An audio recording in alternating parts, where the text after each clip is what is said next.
Madame la députée de Saint-Lambert. Merci, Monsieur le Président.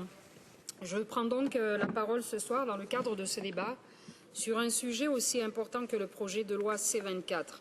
Monsieur le Président, depuis mars 2008, 75 mois se sont écoulés. Au cours de ces 75 mois, le présent gouvernement conservateur a modifié les méthodes, les règles et les règlements d'acquisition de la citoyenneté tous les 3 mois en moyenne. Certes, les enjeux changent. Certes, il arrive qu'un gouvernement reconnaisse ses erreurs. Certes, le gouvernement a la possibilité de changer sa politique. Toutefois, Monsieur le Président, lorsqu'un gouvernement change d'avis tous les 3 mois sur un sujet aussi lourd et grave que l'immigration, nous sommes en droit de nous demander s'il sait ce qu'il fait. Ce gouvernement est si peu capable de comprendre les enjeux d'une situation, de comprendre les perspectives qui s'ouvrent à lui et de rechercher une solution pérenne dans l'intérêt des Canadiens qu'il recommence frénétiquement son travail tous les 3 mois. Monsieur le Président, ce gouvernement passe son temps à taper sur la fonction publique. Il en a même fait son fonds de commerce. Il tire à boulet rouge sur l'inefficacité supposée des fonctionnaires et sabre dans les budgets sans discernement. Le directeur parlementaire du budget, que les conservateurs refusent encore et toujours d'entendre, tant la vérité les dérange, a révélé dans son rapport de mars que seulement 2/5 des objectifs de la fonction publique avaient été atteints en 2013. Monsieur le Président, comment s'étonner que les jambes ne suivent pas lorsque le corps n'a plus de tête? Ce gouvernement comprend-il seulement qu'il est absurde de changer les règles tous les 3 mois et de s'attendre à ce qu'elles servent à quelque chose? Ou alors, il le sait pertinemment et il manipule donc avec les règles de l'immigration avec des fins purement électoralistes. D'ailleurs, la politique migratoire des conservateurs est purement et simplement inefficace. Comme gouvernement majoritaire, les conservateurs ont imposé un moratoire pour le parrainage des parents et des grands-parents. Ils ont porté atteinte au regroupement familial. Ils ont introduit des punitions pour les réfugiés. Enfin, leur chef-d'œuvre, ils ont ouvert toutes grandes les vannes pour les travailleurs étrangers temporaires. Le résultat de cette politique absurde et injuste n'a pas tardé à tomber. Les conservateurs sont empêtrés dans un scandale historique à cause des abus dans le programme des travailleurs étrangers temporaires. Aujourd'hui, ils font des pieds et des mains pour s'en sortir, mais ne trouvent aucune solution. Mais la réalité importe peu à ce gouvernement. Il préfère politiser les enjeux et décrédibiliser ceux qui osent les contredire. Comment pouvons-nous dès lors confier à un gouvernement si peu responsable le droit de déterminer qui devrait obtenir sa citoyenneté et qui devrait l'avoir révoquée? Le tout à la pure et simple discrétion du ministre. Nous nageons en plein arbitraire féodal, Monsieur le Président. Ce projet de loi soulève de vives inquiétudes au plan juridique. Ainsi, au terme de ces dispositions, le ministre pourra révoquer la citoyenneté d'un supposé fraudeur. Cette révocation se fera sur la base de la conviction du ministre ou de l'un de ses employés. Celle-ci se fondera, je cite, sur la prépondérance des probabilités qu'une personne ait obtenu sa citoyenneté frauduleusement. En mots simples, cela signifie que le ministre disposera désormais du pouvoir de retirer la citoyenneté à quelqu'un sur la base d'un simple soupçon. Même dans un pays aussi peu laxiste en matière d'immigration que les États-Unis, toute personne qui est poursuivie pour avoir obtenu la citoyenneté illégalement a le droit de plaider sa cause devant un tribunal. Toute décision peut être portée en appel et la personne est assurée d'obtenir toutes les garanties de l'application régulière de la loi. Désormais, en vertu de C-24, il ne restera rien de cela au Canada. Un mot du ministre et vous perdez votre citoyenneté. C'est sans appel.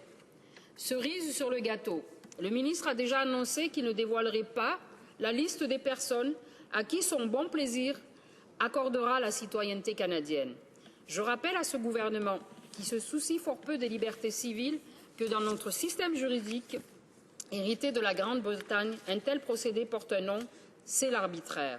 Je rappelle également à ce gouvernement, qui ne s'en soucie pas, que l'interdiction des décisions arbitraires du gouvernement est un principe fondamental énoncé dans la Charte des droits et libertés de ce pays. Il nous vient de l'héritage du droit britannique qui, dès 1215, avec la Magna Carta et 1679, avec l'habeas corpus, faisait de l'arbitraire un principe à combattre. J'avertis donc ce gouvernement de ce qu'il fait. En plus d'être totalement immoral, la possibilité de révoquer ou d'accorder la citoyenneté par la décision discrétionnaire du ministre va à l'encontre des principes fondamentaux de notre système juridique. encore une fois, le gouvernement devra s'attendre à une lutte longue et âpre avec la Cour suprême à propos d'une de ses innombrables décisions unilatérales. Tout le monde dans le pays reconnaît la valeur de la citoyenneté canadienne. Nul besoin de déclencher de telles batailles sur ce sujet.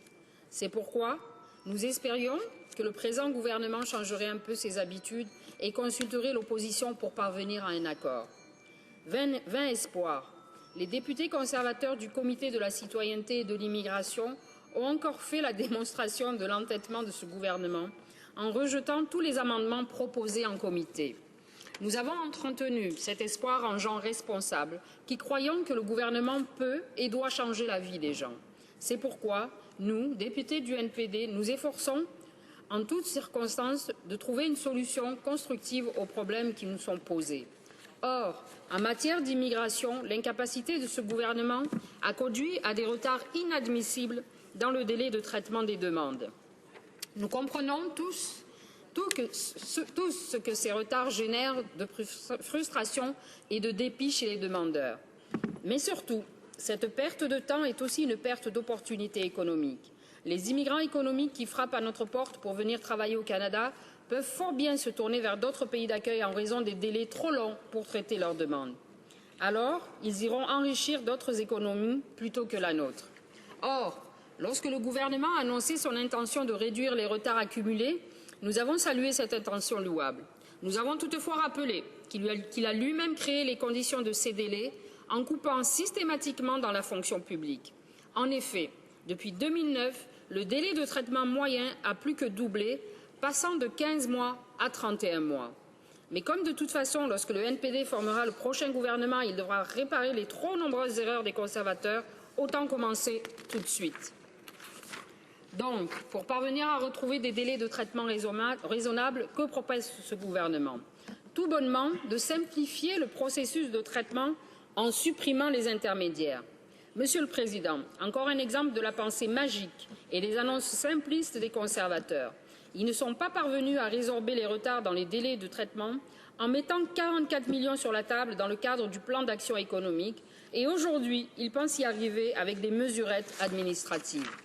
Dans ces conditions, pourquoi le gouvernement nous présente-t-il encore des modifications au régime d'immigration de ce pays?